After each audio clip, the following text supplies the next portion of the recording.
Au menu ce soir, devant la hausse du prix du pétrole, le gouvernement Carney, qui est maintenant majoritaire, comme vous le savez, suspend sa taxe sur l'essence. Le flambeau est passé. Christine Fréchette continue ses rencontres et ses réflexions en vue de la composition de son Conseil des ministres.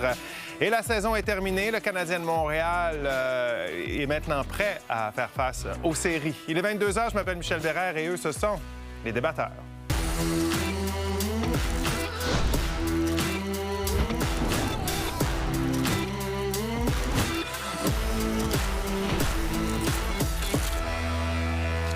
Autour de la table ce soir, on a Victor, Justine, Jacinthe et François. Bonsoir à vous quatre.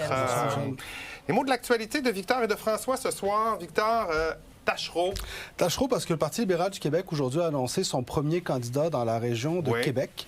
Alors, Farnell Morissette, qui est un vulgarisateur politique bien connu sur les réseaux sociaux, sera le candidat libéral sur Taschereau. C'est ce que Charles Milliard a annoncé aujourd'hui. Donc, un premier candidat pour la région de Québec et un candidat avec une bonne notoriété publique. C'est intéressant pour Charles Milliard. Il y en a peut-être qui vont dire « Ah, c'est quoi déjà? » Bien, allez voir, là. Il y a énorme... Vous l'avez déjà vu passer, c'est certain. C'est un influenceur. François, débordement. Débordement, moi, j'ai une terre en Outaouais et la pluie ne lâche pas depuis quelques jours. Et je regardais les caméras tantôt, puis ça va être un peu partout. Ça déborde, les rivières débordent. Moi, je suis là depuis longtemps, mais c'est la première fois à 16 ans qu'on a autant de niveau d'eau. On est juste au début, puis annonce de la pluie jusqu'à dimanche. Le reste du Québec va y goûter. C'est très inquiétant. Vraiment, plusieurs rivières qui sont sous surveillance au Québec. Les contribuables sont inondés, pas juste par l'eau, par les hausses de prix de toutes parts, je pense. Et à Ottawa, le gouvernement, maintenant majoritaire, on va y revenir d'ailleurs là-dessus, passe à l'action pour les soulager un peu. Il suspend la taxe sur l'essence et le diesel à compter de lundi prochain, et ça jusqu'à la fête du travail, le 7 septembre. Le carburant va donc coûter 10 cents de moins le litre pour l'essence ordinaire, et ça fait bien sûr le bonheur des automobilistes, ça. C'est le temps qui pense à nous autres un peu, les consommateurs. Puis le prix de l'épicerie qui monte, puis tout, ça fait que ce serait normal qu'on ait un peu de lousse. Couper un peu dans les services publics pour les contribuables, pour qu'il y ait un 10 cents de plus dans leur poche à chaque litre qui se tank, je pense pas que c'est forcément la meilleure idée du monde.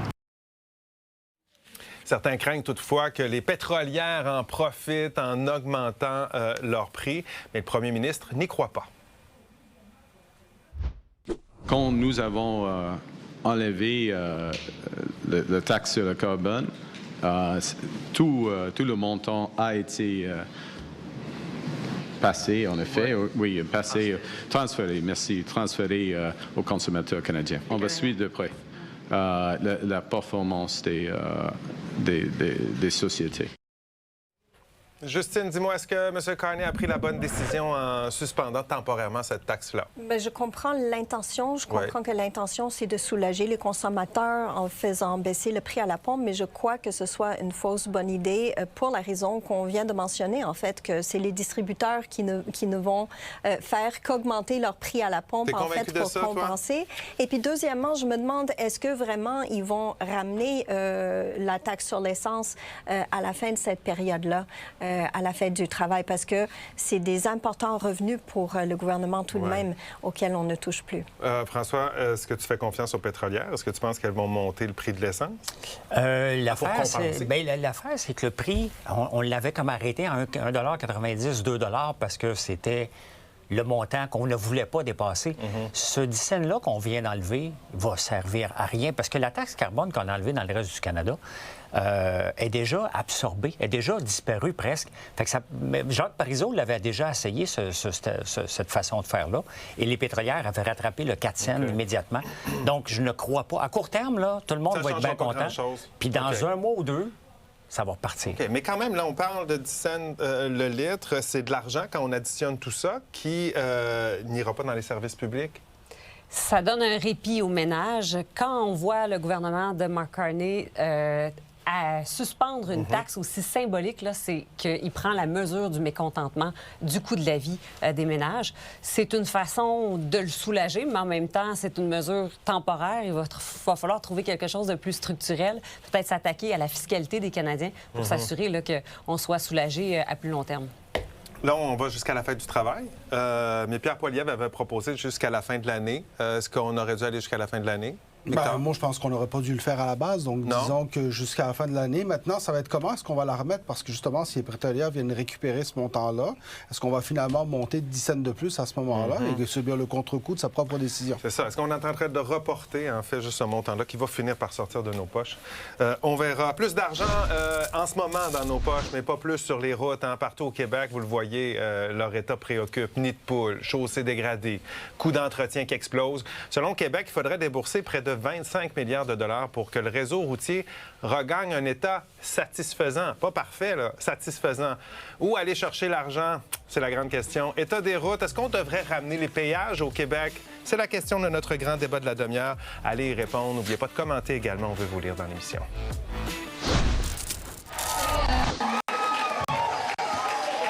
J'ai juste fait en disant que je vais être prête à travailler pour tous les citoyens de Terrebonne, avec tous les élus de Terrebonne, toutes Les libéraux ont finalement réussi un tour du chapeau hier quand on s'est laissé en fin de soirée. Hier, Mark Carney avait obtenu sa majorité à la Chambre des communes en gagnant les 2 élections partielles en Ontario. Mais c'est un peu après minuit que cette majorité est devenue plus confortable pour les libéraux. Avec cette victoire dans Terrebonne, c'est dans cette circonscription que la Cour suprême avait annulé le résultat de l'élection générale de l'année dernière. Encore une fois, ça a été serré là-bas. Tatiana Auguste l'a emporté par quelques centaines de votes. Vous avez renforcé notre démocratie à un moment décisif pour le Canada. Yesterday, voters placed their trust in Canada's new government's plan. Hier, le premier ministre a fabriqué une majorité coûteuse que les Canadiens ont rejetée lors des élections. Il a fait avec des ententes en coulisses contre les intérêts de la population. Sa majorité ne tient pas aux élections complémentaires d'hier. Sa majorité tient à une série de transfuges. Victor, tu as quitté ici hier soir, puis tu t'es rendu directement dans Terrebonne. J'ai vu l'ambiance, j'ai été inspiré. Je me suis dit, on va aller faire un tour là-bas. C'est quoi l'ambiance? L'ambiance était survoltée, honnêtement. J'ai jamais vu autant de danse dans un événement politique. Mais ce qui était particulier, c'était le niveau de confiance qu'il y avait dans la salle. Et puis, il provenait particulièrement du fait qu'il y avait une armée de bénévoles absolument impressionnante. On m'a parlé de plus de 750 bénévoles sur le terrain. Dans un comté comme Terrebonne, pour les libéraux, c'est du jamais vu. Le Parti libéral du Canada au Québec au complet s'était mobilisé. Et ça a apparu dans la sortie de vote, toute participation à 51 % quand même. Pourquoi les électeurs, Justine et François, ont choisi de donner la majorité aux libéraux, selon vous? Bien, je pense que le Canada se trouve dans une position extrêmement sous attaque en ce moment, avec tout ce qu'on voit du sud de la frontière. Les Canadiens veulent avoir un gouvernement qui est majoritaire, qui a les coups des franges, qui est capable d'agir avec le plein appui de son caucus derrière lui. Donc, ça prend une majorité, en fait. Ça nous montre que Mark Carney est encore sur son élan, là. Bien, il est encore sur son élan, puis surtout, c'est que Pierre Poilievre, qui a eu comme un regain de vie après le Congrès, bien, ça s'étouffe. Il est allé aux États-Unis, on a pensé vraiment qu'il y avait une stature de premier ministre, mais c'est pas ça que les électeurs voient en ce moment de Pierre Poilievre, malheureusement. Mais rappelons qu'il y a eu quand même 5 transfuges. C'est énorme. Sans ceux-là, il n'y aurait pas de majorité. C'est important de souligner. Tu me regardais, je me suis dit, il faut que je le dise. Jacinthe, les attentes sont grandes quand même là, pour les 3 prochaines années pour le gouvernement. Les attentes sont très grandes. On va voir si Mark Carney se comporte en homme d'État, en politicien ou en banquier. Explique rapidement. Un banquier, ça s'occupe des intérêts des entreprises et ça surveille les marchés, donc ça tente de contenter les marchés. Un politicien va nous endetter davantage pour tenter de faire croire qu'il résout les problèmes. Et un homme d'État va structurer l'économie pour s'assurer qu'on ait une prospérité durable et croissante. À long terme, donc. Première mise à jour économique, ça c'est prévu dans 2 semaines, le 28 avril. Ça a été annoncé aujourd'hui. Qu'est-ce que vous allez surveiller? Vos attentes par rapport à cette mise à jour, rapidement? Bien, je pense qu'il nous a beaucoup parlé du coût de la vie, mais il a aussi mis beaucoup d'emphase sur l'aide qui va être offerte pour accélérer le logement, pour accélérer les investissements en infrastructure. Oui, voilà. Je pense que ça va être ça. Ça prend des résultats, ça prend une croissance. Mark Carney a une majorité maintenant. On verra justement comment il l'utilise. François? Bien, il y a l'accord de libre-échange qui est à renégocier cet été. C'est pour moi la mise à jour économique va tourner autour de ça parce qu'on le sait très bien qu'il n'y en aura plus d'accord de libre-échange suite suite aux négociations. Et toi, tu vas regarder si ce sera des décisions d'un homme d'État. Oui. J'ai compris. À Québec, maintenant, il se passe beaucoup de choses sur la scène politique. La première ministre désignée aussi veut trouver des solutions pour réduire la pression financière sur la population. Christine Fréchette a déjà commencé à explorer différentes avenues avec ses collègues, mais à quelques heures de son assermentation, elle doit aussi réfléchir à la composition de son premier Conseil des ministres. Résumé, Jean-François Poudrier. La passation officielle du pouvoir entre la première ministre désignée Christine Fréchette et le premier ministre François Legault. Une rencontre qui relève surtout du protocole, mais qui met la table pour l'assermentation de Mme Fréchette, qui aura lieu demain à 16 h. Je pars rassuré. Parce que, évidemment, quand on laisse son bébé, c'est toujours un petit peu inquiétant, mais je pars rassuré. S'il y a une chose dont je suis certaine, c'est que c'est le moment de se réunir, de rassembler nos forces, de travailler ensemble.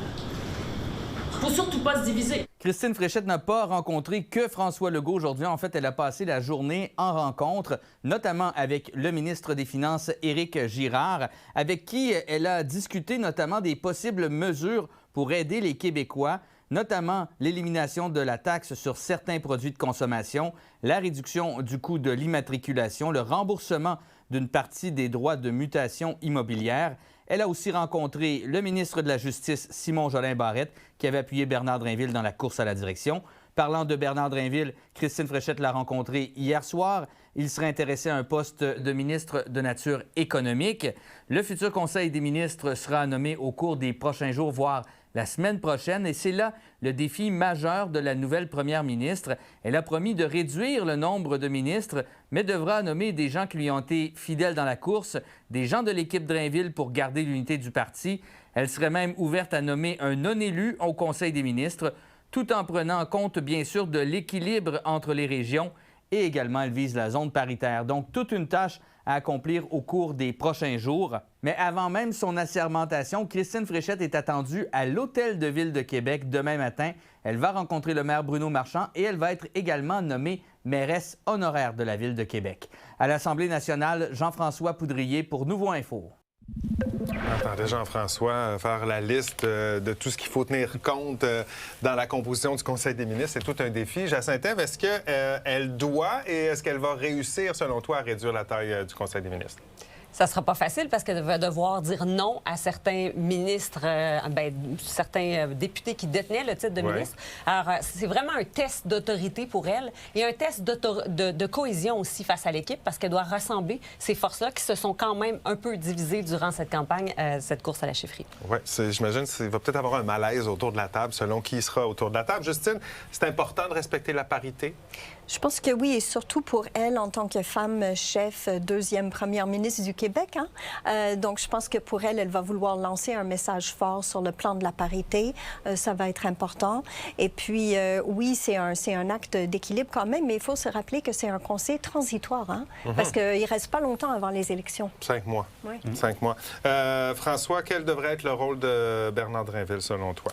Il ne peut pas avoir un rôle économique. Il ne peut pas avoir le ministre des Finances. Éric Girard va l'avoir jusqu'à la fin. Là, je pense que c'est assez évident. Il reste l'énergie, peut-être l'économie. Donc, ces deux postes elle n'aura pas le choix d'y donner un de ces deux postes-là, selon moi. Ça veut l'avoir de son bord. Sinon, il va bouder. Victor, tes prédictions pour ce Conseil des ministres? Je m'attends à ce qu'ils réduisent le nombre. Notamment, ce qui va l'aider, c'est le nombre de ministres qui vont quitter après le mandat. Donc oui, ils seront peut-être mécontents, mais ultimement, s'ils s'en vont, c'est un peu moins de conséquences. Et honnêtement, la rumeur du non-élu, je ne pense pas qu'elle soit anodine. Le nom de Guy Cormier circule. Guy Cormier revient dans l'actualité.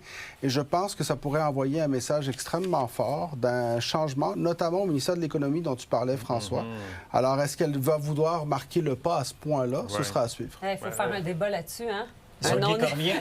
Sur Guy Cormier, que toi, t'es parti. On va voir tes courriels. Il y a une question qui est rentrée là-dessus. On la fera peut-être demain, parce que pas sûr que ça fait l'unanimité, ça, d'accepter des non-élus dans un Conseil des ministres. On va essayer de faire ça très prochainement. Bon, on a déjà parti le débat. Oui, mais pas tout de suite. Notre sondage express en ce mardi. On vous demande, est-ce que Christine Fréchette devrait imiter Mark Carney et diminuer les taxes sur l'essence au Québec? Allez répondre à la question pendant la pause. On aura les résultats au retour. Également, vous avez trouvé l'hiver long? Un coup d'œil à votre facture d'électricité confirme que c'est pas une impression. Oui, il a été long. Il a coûté plus cher en électricité. Hydro-Québec a fait son bilan. On en parle au retour. Alors, est-ce que Christine Fréchette devrait imiter Mark Carney et diminuer les taxes sur l'essence au Québec? Vous avez répondu oui à 66 %, non à 34 %. L'hiver qui vient de se terminer était pas mal rigoureux, hein, et ça a eu un impact sur la facture d'électricité de bien des Québécois. Mais les grands froids et les précipitations qu'on a connues, ça a aussi mis beaucoup de pression sur le réseau d'Hydro-Québec. C'est ce que nous apprend le bilan de la Société d'État qui a été dévoilé aujourd'hui. Reportage, Elliott Tremblay. Bien, ça a été un hiver froid qui a débuté tôt au niveau des périodes froides quand même. Donc, cette année, entre le 1er novembre et le 31 mars, un client qui vit dans une maison unifamiliale peut s'attendre à avoir un impact relié au froid sur la facture de 132 $. Donc, une augmentation par rapport à l'an dernier de 132 $ et environ 38 $ pour un logement 5 pièces et demi. Évidemment, ça dépend du nombre d'occupants dans la maison, de la qualité de l'isolation, puis aussi des habitudes de vie. Mais peu importe, le froid a un impact sur votre facture d'électricité parce qu'ici au Québec, contrairement à la majorité de nos voisins, on chauffe à l'électricité. L'électricité au Québec, ça représente un peu plus de 50 % de la consommation d'un ménage. Donc, plus il fait froid, évidemment, plus il va y avoir un impact direct sur la facture. C'est pour ça. Par période de grand froid, la demande en électricité grimpe rapidement au Québec, ce qui crée une grande pression sur le réseau d'Hydro. Alors, des fois, souvent, on doit importer de l'électricité de nos voisins. En ce moment, pour éviter de surcharger le réseau, Hydro-Québec incite les clients à réduire volontairement leur consommation avec le programme ILO. Puis les utilisateurs de ce programme-là font des belles économies. Cette année, en moyenne, les clients avec des thermostats connectés qui souscrivent à nos offres de tarification ont économisé environ 150 $. Donc, c'est un peu plus que l'impact du froid si vous habitez dans une maison unifamiliale. L'an dernier, il y avait environ 60 000 clients qui utilisaient ILO. Et cette année, le chiffre a pratiquement doublé. On est rendu à 115 000 clients. Mais selon Héloïse Edom, c'est pas une solution miracle. L'enjeu avec des solutions comme ILO, c'est que des fois, l'ordre de grandeur de ce que ça fournit comme service, des fois, n'est pas toujours approprié aux besoins. Donc, toutes ces tentatives de faire réduire la demande de pointe dans le secteur résidentiel, bien, ça a livré, pour 400 000 clients, ça a livré 500 mégawatts. C'est pas énorme. Évidemment, des épisodes de grand froid avec les changements climatiques, on va en avoir de plus en plus. Alors, il va falloir trouver des solutions pour ne pas manquer de courant et pour que ça ne coûte pas trop cher non plus. À Montréal, Elliott Tremblay pour Nouveau Info. Alors, ça risque de faire mal au portefeuille de bien des foyers, là, de peut-être la prochaine facture, là, avec cette augmentation-là de consommation. Oui, ça s'ajoute au panier d'épicerie qui est plus cher. Ça s'ajoute à tout ce que l'inflation nous a apporté comme hausse de coûts. Alors, le moindre 100 $ de plus fait une différence dans le portefeuille des familles qui sont déjà très serrées. Ça ajoute une grosse pression. Il faudra peut-être commencer aussi à penser à brancher plus de domiciles sur le gaz naturel pour soulager la pression un peu sur notre réseau électrique. François, les entreprises aussi sont touchées là, par... je veux dire, quand on en consomme plus à la maison, les entreprises aussi consomment plus d'électricité. C'est parce que c'est les PME qui payent le plus gros prix à chaque fois qu'on a une augmentation. Oui. On a eu des augmentations de 5 de 7 de 5 dans les dernières années. Là, on a 3,6 %. C'est qu'à un moment donné, l'élasticité de l'entreprise de ne pas refiler la facture au consommateur est passée. Là, on n'a pas le choix. Chaque nouvelle hausse, on est obligé de la passer aux consommateurs. Les entreprises, on n'a tout simplement plus le choix. Ça a doublé depuis 5 ans. Justine, on a entendu parler du programme ILO. Tu es inscrite à ce programme? Oui, oui. Puis j'allais reprendre le terme de François, justement, de parler de l'élasticité, parce qu'il y a de l'élasticité, mais jusqu'à un certain point. Parce qu'il faut bien qu'on se chauffe, après tout. Donc, on peut baisser le chauffage, on peut faire attention, ne pas partir les électroménagers pendant les heures de pointe, etc., mettre un pull de plus, un chandail de plus. Mais à un moment donné, il y a une base qu'il faut livrer au ménage. Donc, oui, ça fait des petites économies, mais... Parce qu'il faut comprendre qu'avec ILO, on paye moins cher notre électricité en dehors des heures de pointe, mais si on l'utilise pendant les heures de pointe, c'est extrêmement cher. Alors, c'est là il faut absolument diminuer. Mais il y a quand même des économies possibles. Est-ce qu'on se prend de la bonne façon pour inciter les gens, Victor, à diminuer leur consommation d'électricité? Je pense qu'à ce moment-ci, on n'en fait pas assez, puis il va falloir réfléchir parce qu'on a, comme tu disais, un besoin de base que tous les ménages ont. Notamment, on pense aux ménages les plus vulnérables, mais on a aussi des gens qui sont des surconsommateurs. Donc, il faudra réfléchir à des façons différentes de le faire pour s'assurer de respecter l'accessibilité tout en sachant que ce que l'on paye versus le coût d'approvisionnement, il y a une marge qui est importante. Vous avez des commentaires à partager avec nous, des idées de débat? Écrivez-moi. Mon adresse est à l'écran.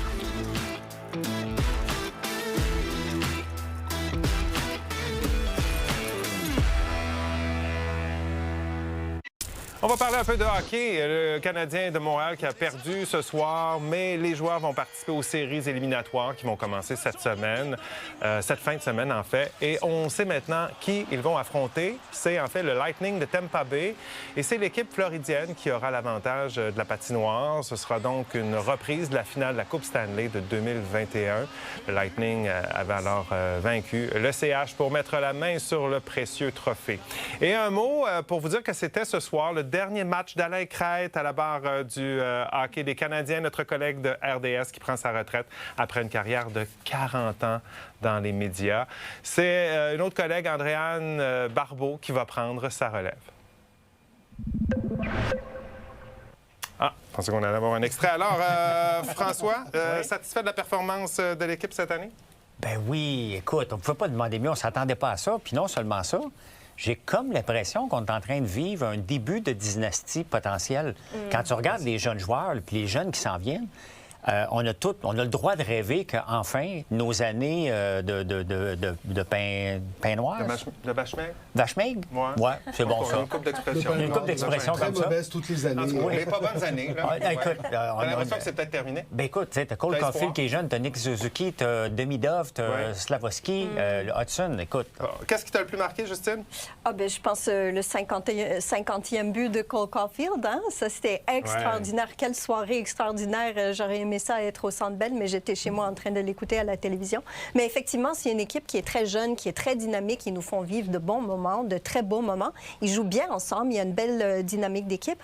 J'ai eu une petite déception avec Montembeault. J'aurais aimé ça le voir rester dans l'équipe, mais bon, on a 2 autres gardiens sur lesquels on peut se fier, puis ça se passe bien. Je savais que tu étais intéressé au hockey, que tu suivais ça, mais tu suis vraiment ça. Ça fait rêver quand même. Là, on peut rêver là, cette fois-ci, hein, tu penses? On a envie de rêver.